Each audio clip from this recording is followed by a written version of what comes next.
ባለትዳር ድሃ መጽደቅ አይችልም። ድንገረ ሁነቱን አይችልም ነው ምለ የመነኩሴ ሀብታም የባለትዳር ድሃ ይጸድቃሉ ብላችሁ እንዳትገምቱ።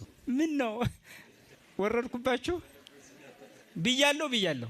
አሁንም የማይቀር ነገር ነው ይሄ። የመነኩሴ ሀብታም ካለ መጽደቅ አይችልም። ለምን? ዓለምን የናቀው ለምን ነበር? ድሃ ለመሆን ወስኖ እኮ ነው። ድሃ ለመሆን እኮ ነው የወሰነው መነኩሴ።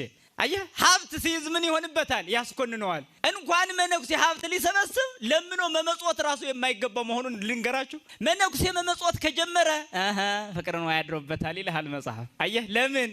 መጀመሪያ 100% በሙሉ ከሰው ይቀበልና ሊሰጥ ይችላል። በሁለተኛው 80%ን ይሰጣል፣ 20%ን ያስቀራል። በሶስተኛው 70% ይሰጣል፣ በአራተኛው 50%ን ይሰጣል። እንዲህ እያልክ 100% ለራስ ይሆናል ማለት ነው።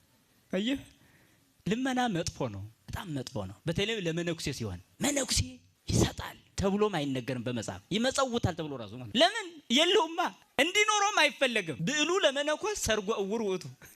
ይሄ መጽሐፍ ግን እንዴት አድርጎ ነው የሚናገረው? የመነኩሴ ሀብት አለ። በጣም የሚገርም እኮ ነው። የመነኩሴ ሀብት አለ፣ የውር ጌጥ ነው አለ። የውር ጌጥ ብሎ ቁጭ አደረገ። ይሄ እንዲያውም ለእነሱም ሊደርሳቸው ስለሚችል ድምፄ ሀብታም የሆኑ ገዳማት ሊኖሩ ይገባል። ሀብታም መነኩሴ ግን ሊኖር አይገባም።